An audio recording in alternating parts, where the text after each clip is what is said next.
Hello, everybody. This is Ethan.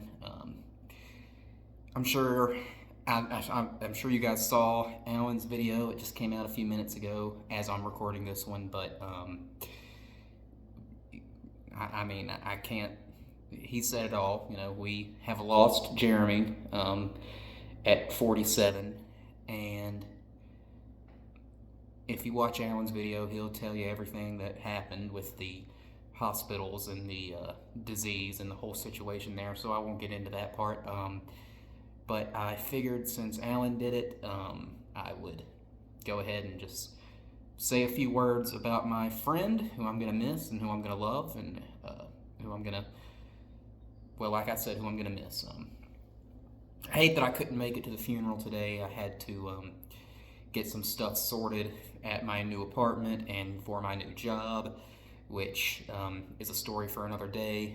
But anyway, the first time I met Jeremy, I remember it was 2016, because in 2015 the Crawdads won the championship, and I sat in 108 throughout the playoff run. And then in 2016, I started coming to more games, and I noticed the cowbells coming over from 115, and I don't know what it was that drew me over there, but something was like, hey, go check those guys out, see what's going on over there.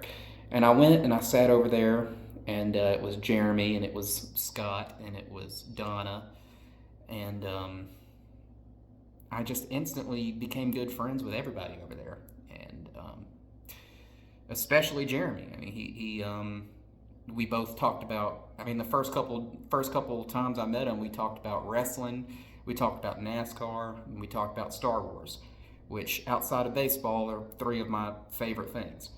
And so I just remember we hit it off pretty quick, and we became fast friends, and that's what started the whole inside joke of bisectional when I would sometimes sit in 108 and sometimes sit in 115.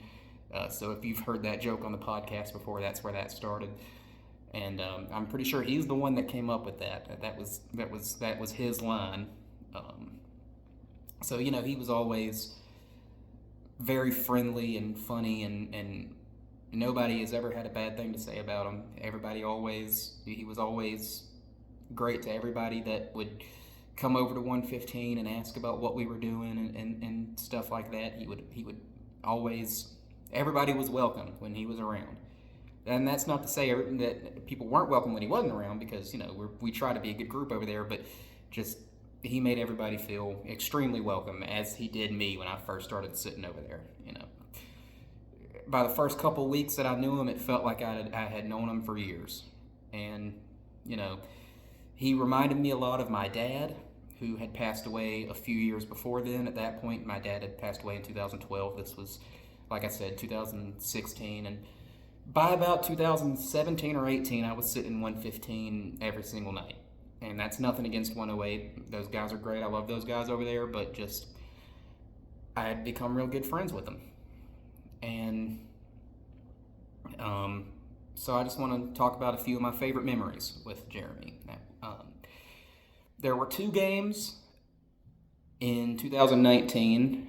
There was one in Asheville that is actually on his channel, one of the tours that he did, and that was the first game I went to after my 21st birthday, and I bought a beer bat, which I still have, and me and him went to a couple of bars after the game, and I just, that's been 5 years now, and I still remember that night like it was last weekend. That was an incredibly fun night.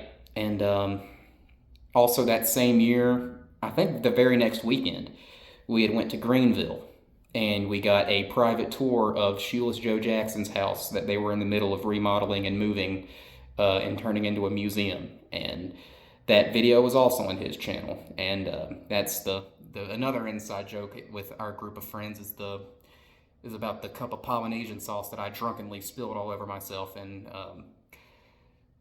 that was another great night. We went out to eat before that game, and just I remember it like it was, again, just like it was last week. And but the main, and those are a couple of fun little anecdotes, and I'm sure I'm missing several. There was the time we went to the race in North Wilkesboro, the truck race last year. That was also a lot of fun. But the main thing that I remember about Jeremy, and I hope a lot of people do, is just like the conversations that we would have, and some of the advice and some of the things he would tell me. There was a time where I had moved from Hickory to Cookeville, Tennessee to take a job. That job ended up not working out, and I felt like a loser. I felt like I had like a failure. I felt terrible. I felt awful. And when I came back to Hickory, it was what Jeremy told me. There was no, it wasn't like one profound nugget of wisdom that I can give you. It was just the general things that he told me, which was just to keep on going, and eventually you'll find something better. And now I have found something better, and I started very soon, and I wanted him to know that, so I went and saw him a few days before he passed and told him that. And even though he couldn't respond to me with words, I saw in his eyes that he heard me, and so that's how I want to remember him, as somebody. And this, I hope this doesn't sound selfish, but as somebody that helped me a lot, tremendously, in my journey, which is still far from over. But yeah, he was a good guy, and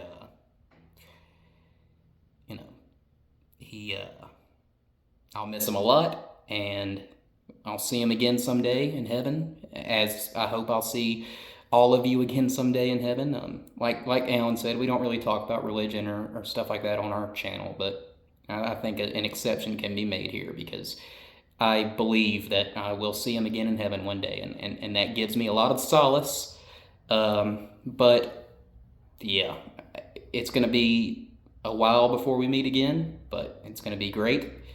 We're going to be up there in heaven watching all the games in the best seat in the house at every ballpark, just like Alan said. And just one thing I know is that Crawdads games will not be the same for me again, because he was probably, and this is no offense to anybody else that's watching, he was probably my best friend out of everybody that was there at those games. And so I'm going to miss him a lot, but I know I'm going to see him again one day, so that's going to keep me going. I'm sure I have rambled and said a lot without saying anything really, but if you watch me, you know that's how I am. So I miss you and I love you, and peace. Well, see you again someday, brother.